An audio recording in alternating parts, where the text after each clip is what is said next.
Tonight, the Briefing with Jen Psaki starts right now. Good evening, Jen. Chris, I watched your entire town hall you had with Mayor Mamdani. He is one of the best communicators we have out there right now. There's a lot of things to ask him about, which I'm going to ask him about, but I'm also going to talk to him about some New York politics, because there's been some reporting today about that. So I'm about to talk to him in just a moment here. Well, that's great. There's a lot going on, and also there's a very big thing happening in New York with respect to the Knickerbockers. There is certainly that she's been asked about a lot. I've heard that, a basketball thing. Anyway, have a great night. I'll see you tomorrow. All right. See you. Okay, so as I just told Chris, we have New York City Mayor Zohran Mamdani with us tonight, and I promise you I'm going to get to him in just a second. But I have to start tonight with the story that in any other administration would be grounds for opening an impeachment inquiry. Because today, ProPublica reported that the White House intervened to get a $620 million deal for a company tied to President Trump's adult son, Don Jr. Now, the deal in question involved a startup focused on rare earth magnet production called Vulcan Elements. And last summer, Don Jr.'s venture capital firm took an undisclosed stake in that company. And wouldn't you know, I think you saw where this is going. 3 months later, the Pentagon announced that it was giving Vulcan Elements a $620 million loan. Now, that is obviously an enormous number, but just to put that in perspective, when Don Jr.'s firm invested in the company last summer, it was only valued, the company that is, at about $200 million. And by the beginning of this year, according to people familiar with the matter who spoke to Bloomberg, it was valued at nearly $2 billion. That is quite a jump in any period of time, but certainly in that short period of time. And now ProPublica is reporting that that wasn't just a really lucky investment. Who knew, right? We all knew. It was the White House intervening in a way that just so happens to enrich the president's son. And interviews and Defense Department records reviewed by ProPublica show that the request for that $620 million loan to that company linked to Don Jr. was made by none other than White House advisor Peter Navarro, who also just so happens to be a buddy of Don Jr.'s. You can see the two of them on your screen right there, chumming it up on Don Jr.'s podcast just last year. Now, just about a month before the Pentagon announced the loan to the Don Jr. linked company, that's when that was happening. A person involved with the deal at the Pentagon told ProPublica that after defense officials got the White House request, they asked Pentagon staff to move at an unusually rapid pace. And the staff worked late nights and with little sleep to get the loan through in a matter of weeks. As that source puts it, quote, "The call came from the White House. We have to get this done." There you go. Now, I should note that everyone in the story is either denying it or not talking, and I mean everybody. A White House spokesperson said that the president's entire team, including Navarro, is simply working with the private industry to secure America's critical mineral supply chain at Trump speed. And a Pentagon spokesperson said that outside affiliations, investors, or political connections play absolutely no role in the department's funding decisions. Peter Navarro did not respond to questions from ProPublica about this story. Neither did the company at the heart of this story, Vulcan Elements, although they previously told reporters they received no political favoritism. Okay, you say so. The venture capital firm where Don Jr. is a partner said it played no role in getting Vulcan the loan and did not learn about the deal before it was public. And a spokesperson for Don Jr. himself said that he does not discuss the companies he is invested in with federal government officials and did not speak to Navarro about Vulcan. Says he has no knowledge of how the deal came together. In fact, earlier this year, Democrats in the House tried to subpoena Don Jr. to testify about the deal, but Republicans blocked that from happening. No one's surprised there. Now, on its own, this story that I've just given you a flavor of, a pretty good summary of, represents one of the most flagrant alleged acts of corruption we've seen from this administration. But of course, and you know this if you watch the show, this is not a one-off. And it's far from the only government contract that a company linked to Trump's family has received. Last year, Don Jr.'s venture capital firm invested in a new 3D printed rocket propellant startup. 8 months later, that company landed a nearly $5 million contract with the U.S. Air Force. Just last month, Trump's other adult son, Eric, went on Fox Business to brag about how a company he is the chief strategy advisor for won a $24 million Pentagon contract, as if that was just about his skill set. And today, the stock of a drone company that Don Jr. is a shareholder in and an advisory board member of jumped 57%. After the Wall Street Journal reported that the Trump administration is in talks to fund U.S. drone companies, and the company connected to Don Jr. just happens to be on the short list to receive some of that funding. See the pattern here? And the Journal also reports that new government funding is being discussed by the Pentagon's Office of Strategic Capital, which, surprise, surprise, is the same office that made the deal with the John Jr. linked firm at the center of today's big ProPublica story. Imagine that. Now, of course, all of the companies working with Trump's children deny any conflict of interest or special treatment. They all say that the president's sons have not discussed any of these deals or potential deals with anyone at the White House or the Pentagon. And the president's sons and the White House and the Pentagon all say some version of the same. They all say that they are simply investing in America's best interests. But those were the same sort of denials issued to ProPublica in their bombshell piece today. What they are not denying is that since Trump retook office, he and his family have gotten really, really rich. I mean, last year, Forbes estimated that Don Jr.'s net worth before his dad retook office was around $50 million. By September of last year, Forbes estimated his net worth had skyrocketed to $500 million. In that same period, Forbes estimated that Eric Trump's wealth had skyrocketed from an estimated $40 million to an estimated $750 million. In March, Forbes estimated that President Trump's personal fortune had gone from $2.3 billion in 2024 to $6.5 billion this year. Trump's second term has been a real boon for your wallet if your last name just so happens to be Trump. For everyone else, it has pretty much been just the opposite. Today, the Commerce Department actually released data showing prices are rising at the fastest pace in years. Americans all over the country are struggling to pay for gas and groceries, things that Trump promised over and over again on the campaign trail he would make cheaper. But his administration seems far more focused on things like putting his face on a $250 bill than making the country affordable for Americans. Which means that all across the country, local leaders are being forced to fight our country's affordability crisis without the typical partnership from the federal government. And again, this is a crisis that Trump continues to make worse and worse. Worse and worse for these local officials.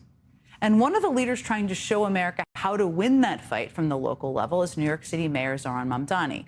This year, Mamdani and New York Governor Kathy Hochul launched a new program to provide free child care for 2-year-olds. The city already offers preschool for 3 and up, so it expands that program.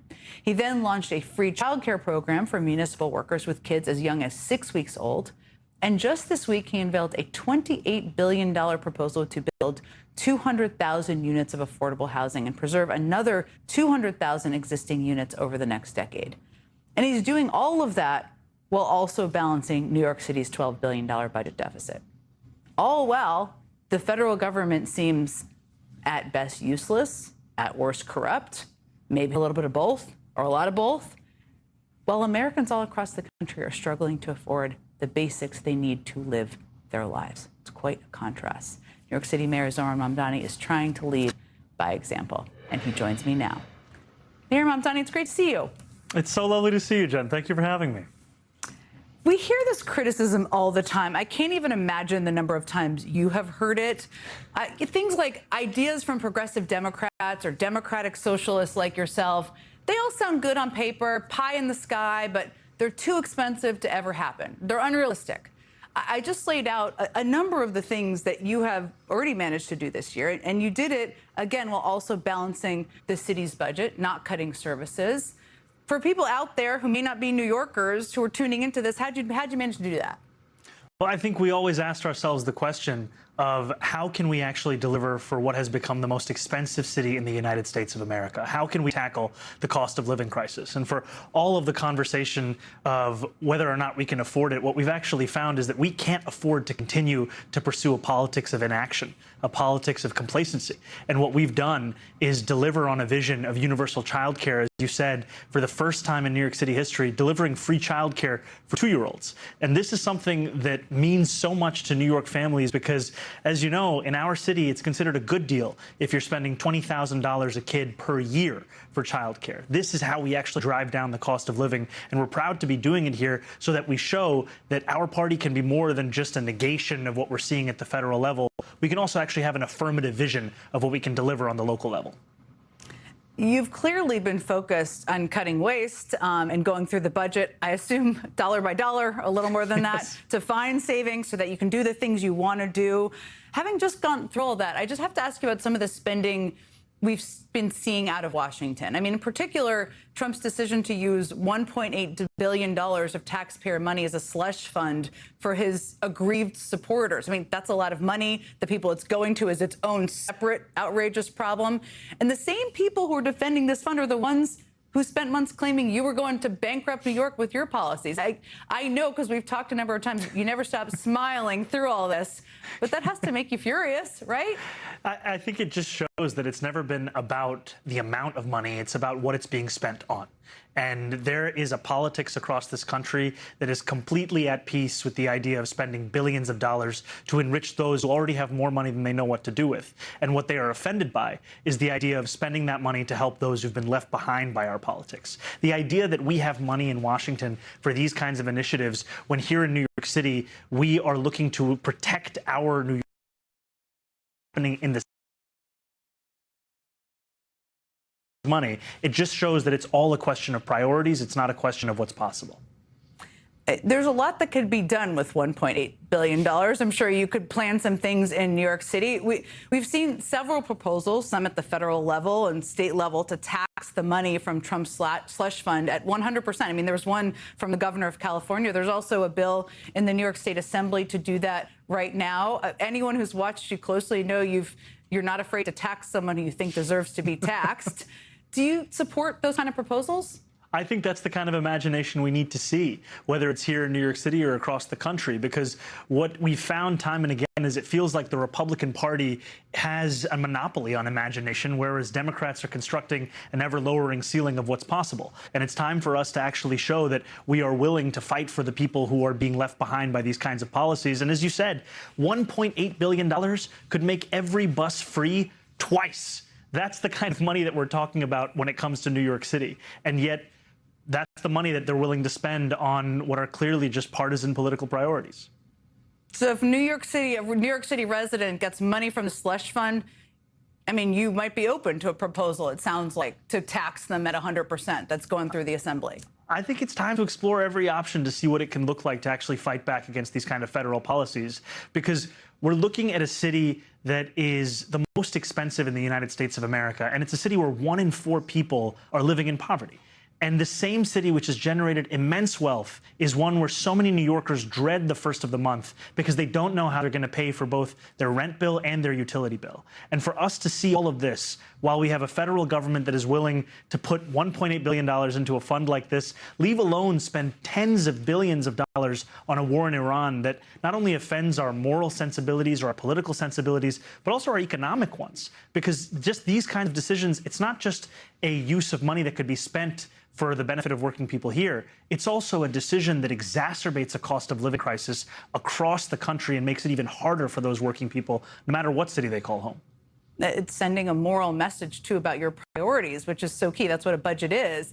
I've been dying to ask you about immigration. I mean, there have been, as you well know, big protests about the conditions at a detention center just across the river from your city in Newark, New Jersey. And in response to those protests, you've probably seen this, but just in case people who are watching haven't seen it, I just wanted to play something that Trump's Secretary of Homeland Security, Markwayne Mullin, said earlier this week.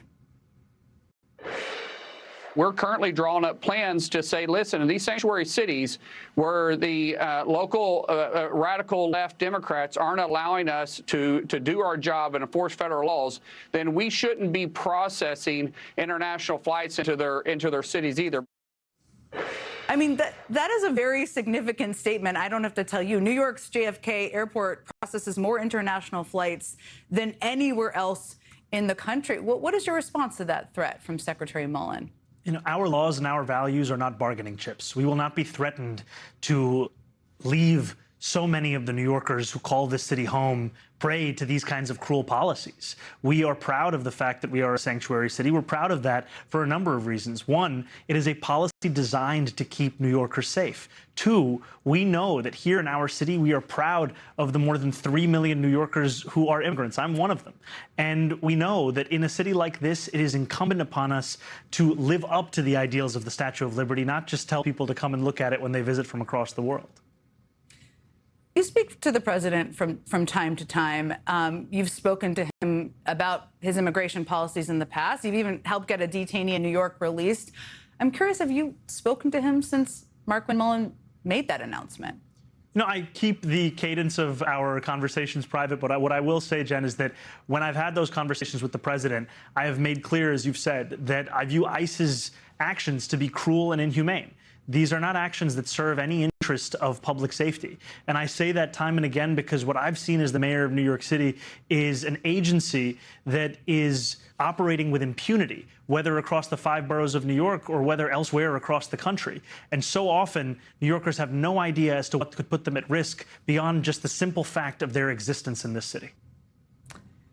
The New York area, as you well know, is also hosting some of the World Cup matches later this year. World Cup tickets are very, very expensive. We could have a long conversation about that. but as part of your affordability agenda, I'm going to call it, you managed to negotiate with FIFA to get tickets priced at just $50 plus free bus travel to and from the stadium for 1,000 New Yorkers. There's also a deal with restaurants. There's a lot going on around the World Cup.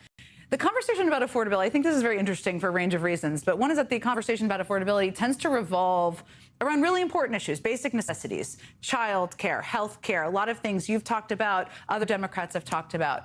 But it made me wonder if this was kind of purposeful. I mean, are Democrats defining affordability too narrowly? Should it be about cultural issues, leisure issues as well, things that people who may not be as political are attuned to? Absolutely. I think that for too long we've thought about people purely in the context of the time they spend at work and the time they spend at home and not what is it that actually keeps them moving. I can just tell you right now that so much of the energy and the excitement in this city, it's not just an anticipation of the World Cup, it's that the Knicks are in the finals for the first time since 1999. And the excitement and the energy around sports across this country, it is something that is in stark contrast to the fact that sports have become effectively a luxury commodity when you look at the cost of ticket prices, no matter what sport that we're talking about. And so one of the reasons that I wanted to make sure that there were affordable tickets to World Cup games for New Yorkers is that when New Yorkers looked at the prices of those World Cup games and they saw thousands, tens of thousands of dollars, they couldn't even imagine themselves at that game. And that, frankly, is a shame when you consider the fact that soccer at its core is a working class game. And so we are proud of the fact that, as you said, we've secured 1,000 tickets that are $50. And the way that a New Yorker gets it is not by having to know the right politician or the right contact, but just by logging on at 10 a.m. into a lottery system and putting their name in. And if they win, they'll get, a ticket for themselves, a ticket for a friend, and as you said, free bus travel to go and watch the best soccer that the world has to offer. And we want this to be a part of a vision where New Yorkers are not just struggling to afford to live in this city, but that they can also spread their wings in the city. They can go to a museum, they can watch a movie, they can go to a game and not have to worry about putting off their rent payment as an attempt to actually do it. Mayor Mamdani, there's so much more to talk about. You're sticking around because there is a story today in the New York Times. I alluded to this with Chris on a big decision you have yet to make, one that could send, I think, some shockwaves through both New York, the city you're in, and D.C., the city I'm in. My understanding is that you have made that decision. You're ready to tell us what it is. Everybody's hang with us here. We'll be right back. We'll talk about it after a quick break.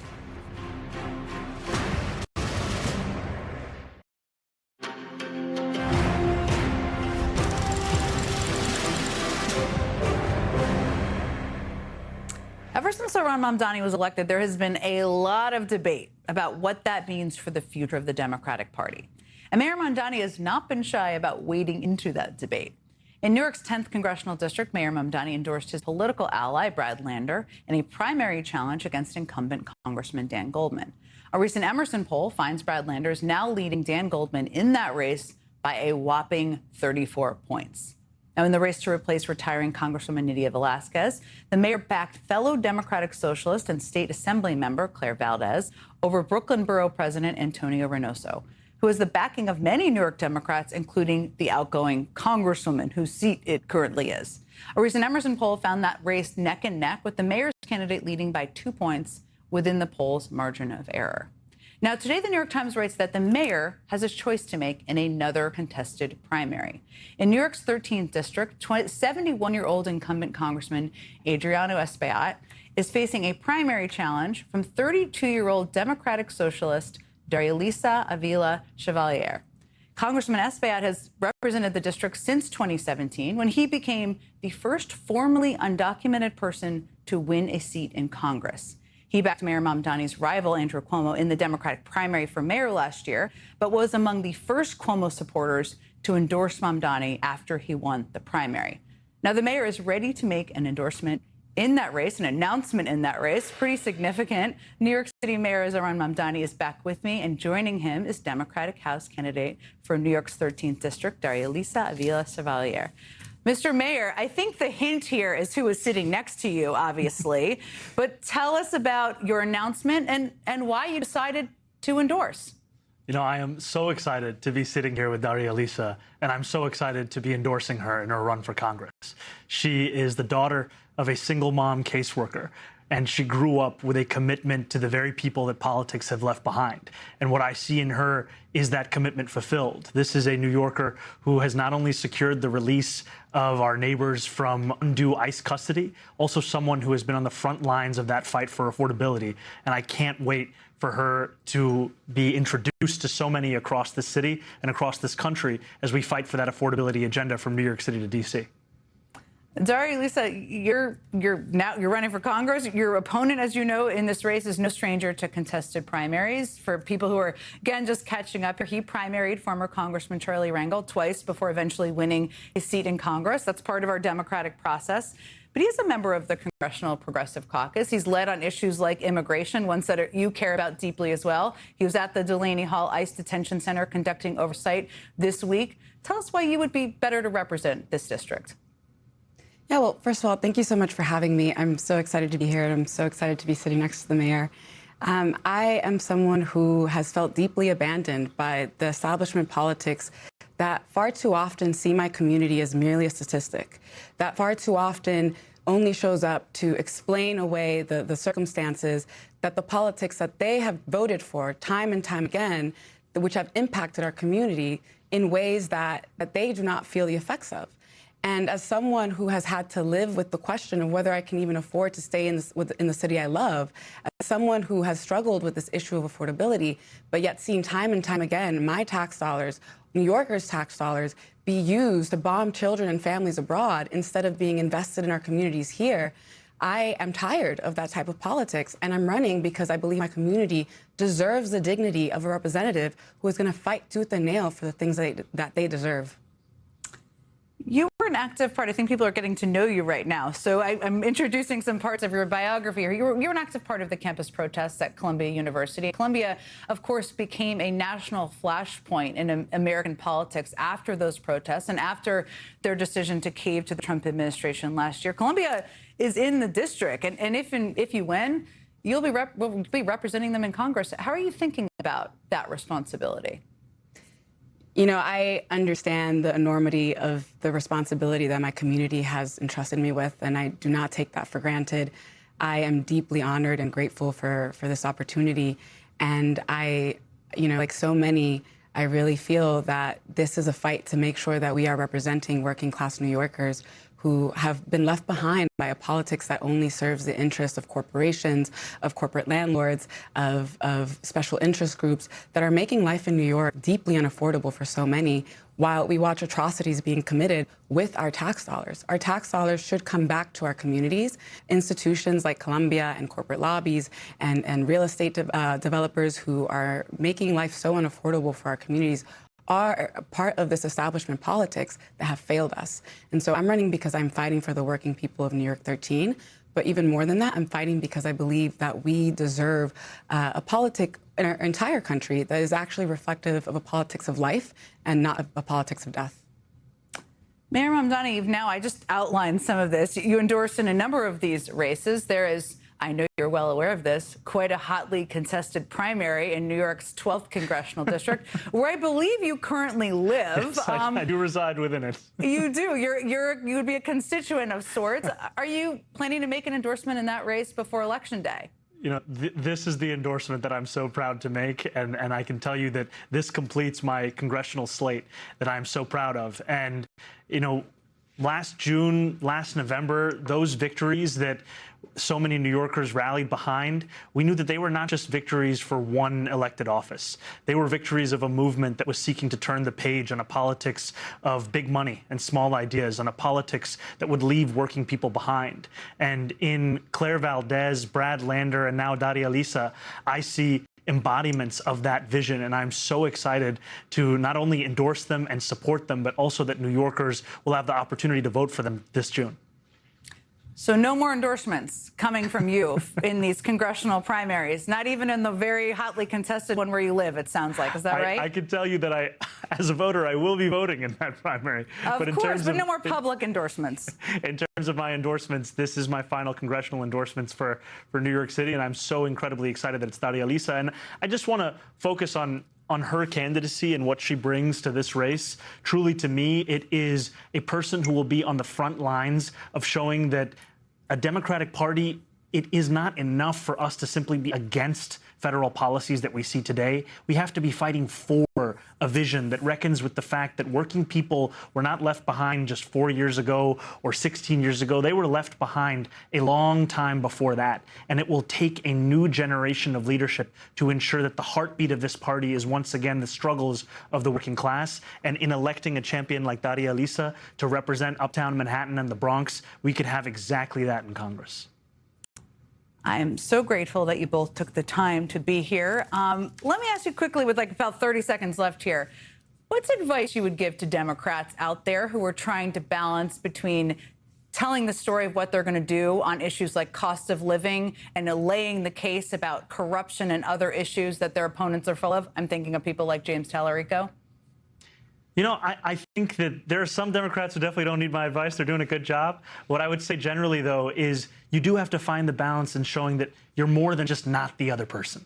You are also someone who has a vision for what life will be like in this city and in this country. And it has felt like too long that the Republicans have had a monopoly on the terms of the debate in our country. The Democrats have just sought to respond to it time and time again. It is time for us to put forward our own ideas. It is time for Uptown Manhattan and the Bronx to be part of leading what this country thinks is possible. And I'll tell you, when I go around this city and I see so many incredible monuments to things like the Four Freedoms, and I think about the way we used to distill our ambition into easily understandable ways that New Yorkers and Americans understood impacted their lives, I realize that we have come a long way from where we used to be as a party. It's time we have a new generation that not only takes us back to that ambition, but takes us forward to the tomorrow that so many New Yorkers are waiting for. It's a perfect place to end. New York Mayors Armand Mamdani and Daria Lisa Avila Chevalier, thank you both for joining me tonight. Thank you so much. Thanks for having us. I should note Congressman Adriano Espaillat has an open invitation to come on the show and make his case to voters as well. Coming up, the Trump Justice Department goes after E. Jean Carroll, opening an investigation into the woman who won 2 defamation cases against Trump for sexual assault. Andrew Weissman joins us live next. We'll be right back.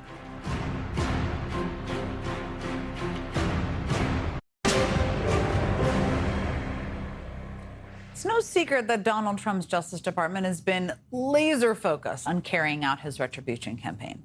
All you have to do is look at the long list of the people Trump's DOJ have targeted since he took office. We have a little handy-dandy cheat sheet for you out there.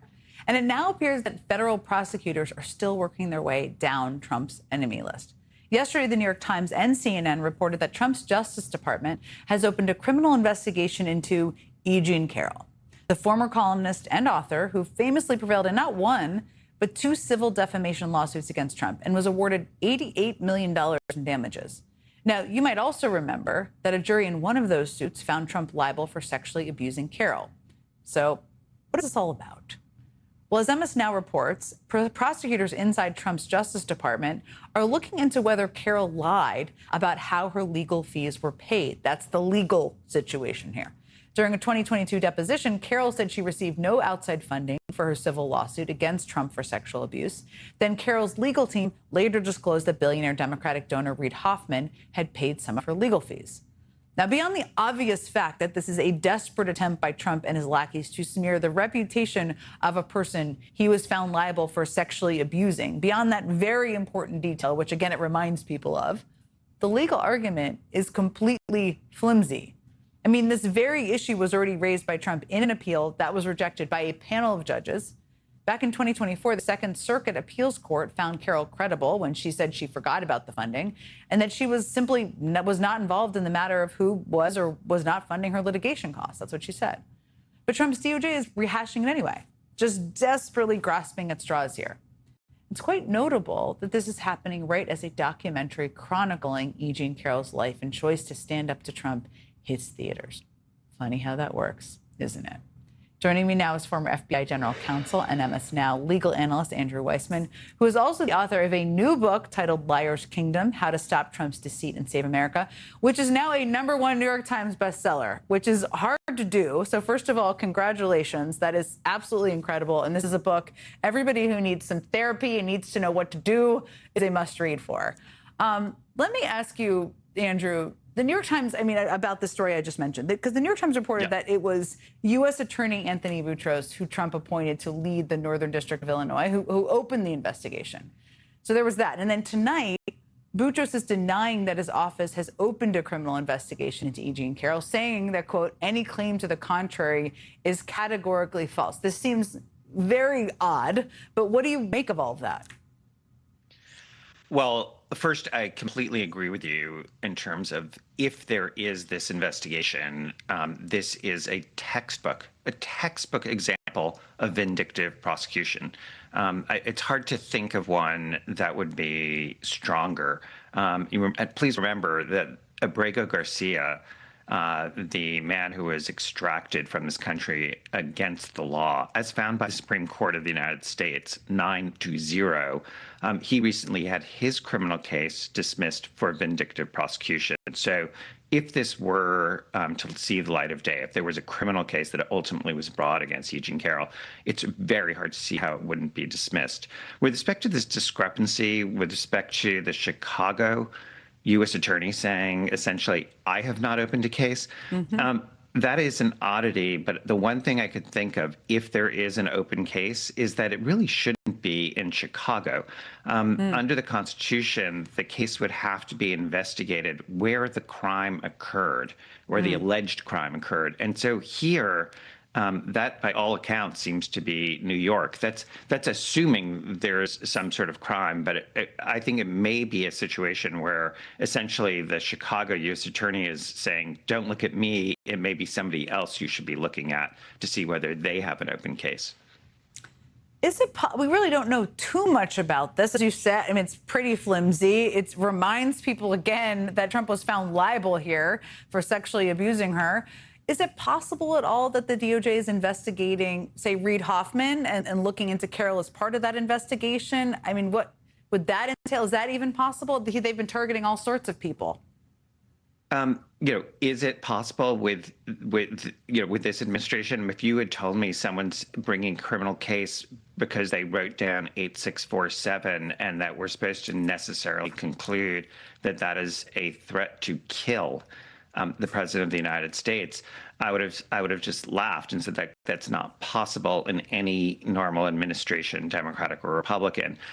It is very hard to see why Reid Hoffman would have any liability here. Remember, the theory is lying. The theory is that E. Jean Carroll intentionally mislead. In other words, not just made a mistake, but they'd have to show that it was intentional. They'd have to show it to a trial beyond a reasonable doubt. That seems so far-fetched, as you said. That's already been litigated. And so here, I really think it wouldn't be Reid Hoffman who is the potential target. They would be going after the person who won not just one, but two significant lawsuits where Donald Trump had his day in court twice. And two separate juries rejected his defense and believed her and ordered her tens of millions of dollars because not only did they find that she was sexually assaulted by the president of the United States, obviously before he was president, but also that he defamed her on top of that. I mean, it is in an era of Me Too, the idea of both of those things being true, and now the president has infinite resources to go after her, and the infinite resources are the Department of Justice, which are still operating as his personal law firm. It is always so helpful to talk to you and just bring us back down to earth about a lot of these things. Andrew Weissman, congratulations on your book. It's a must read. Father's Day is coming up. Thank you so much. Lots of reasons to purchase it for people. Lots of people are. Thank you, as always, for being here. You're welcome. My pleasure. Coming up, CBS News' 60 Minutes program has long been a storied journalistic institution. It's a must-see on every Sunday for so many people, one that's consistently the #1 rated news program. And today, the MAGA-friendly management at CBS News blew it up. Former ABC News journalist Terry Moran knows more than anyone else that what can happen when politics interferes with journalism, and he joins us live next.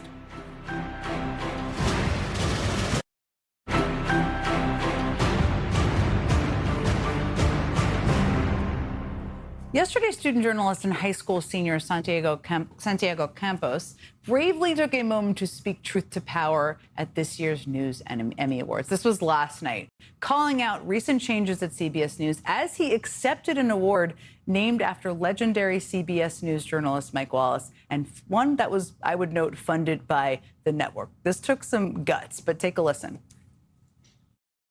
I want to thank CBS News for funding this generous gift towards my education. I want to also acknowledge how the recent direction of the outlet stains the legacy of Mike Wallace, the namesake of this scholarship. As corporate elites take hold,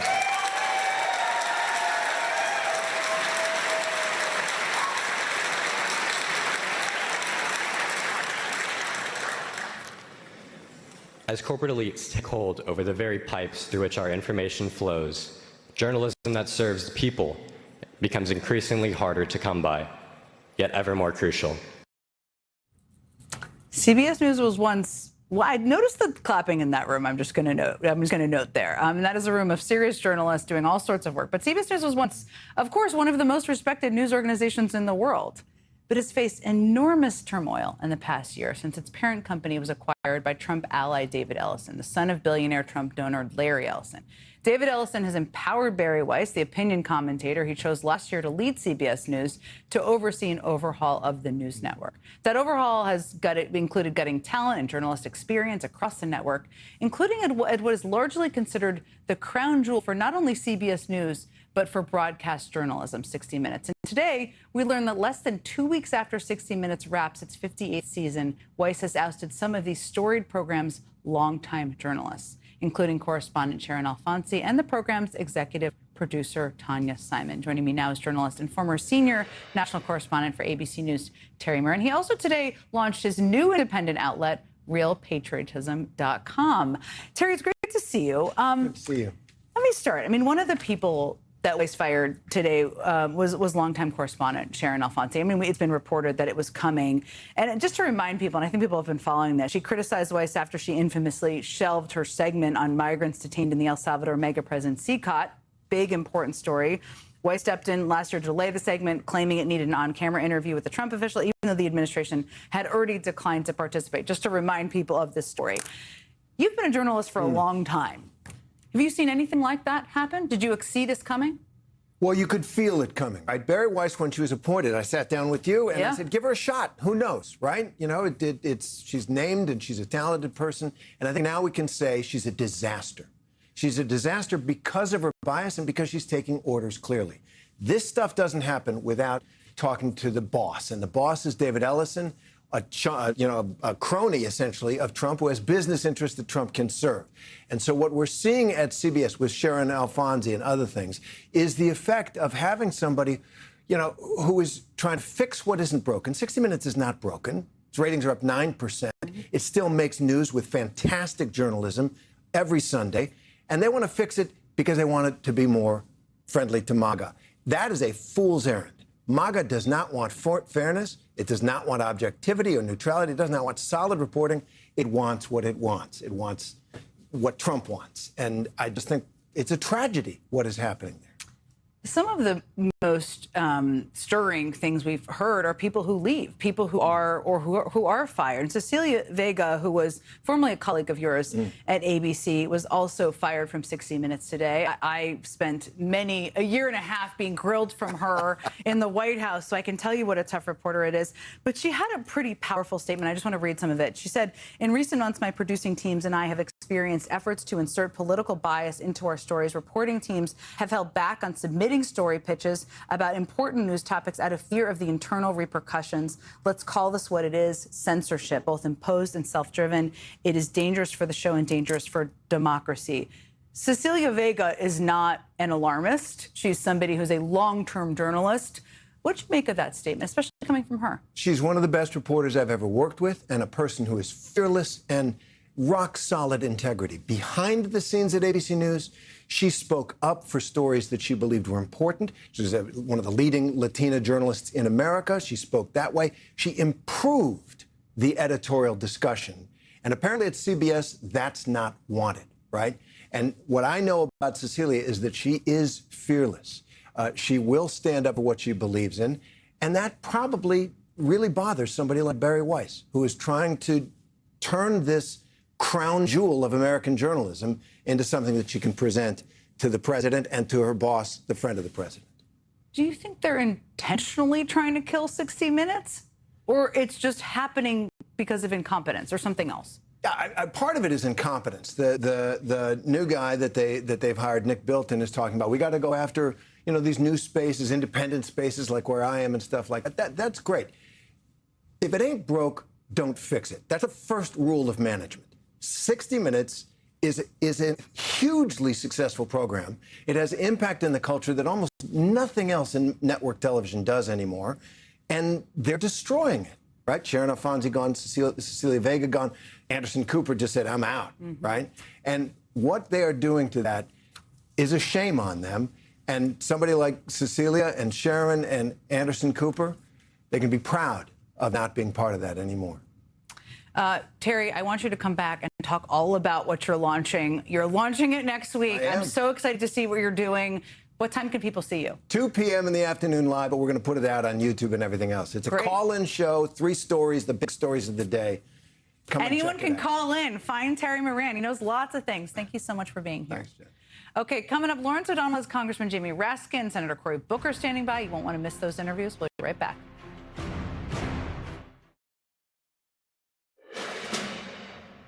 That does it for me tonight. Thank you all for being here with us. Lawrence O'Donnell has a big show tonight. You're not lazy, you're addicted to comfort. Every single day, you choose what feels easy. Scrolling, delaying, waiting for motivation, but motivation never comes because your brain is designed to avoid pain. It wants comfort, safety, and easy dopamine. And the more you give it what it wants, the weaker you become. The more you delay, the more you escape, the more you stay stuck in the same life. Days pass, weeks pass, months pass, and nothing changes. But here's the truth. Easy is killing your future. Slowly, silently, destroying your potential. Every hour you waste, every excuse you make, every time you choose comfort, you stay the same. Meanwhile, someone else is waking up early. Someone else is running when it's cold. Someone else is working when it's hard. They don't feel like it, they don't want to do it, but they do it anyway. Because they understand something you don't. Growth only comes from discomfort. Strength is built in struggle. Discipline is built when you don't feel like doing the work. That's the difference. Same 24 hours, different choices, different lives. One stays comfortable and stays the same. The other suffers now and wins later. Discipline is painful, but regret is worse. Regret lasts longer. Regret stays with you. So decide, stay comfortable or become powerful.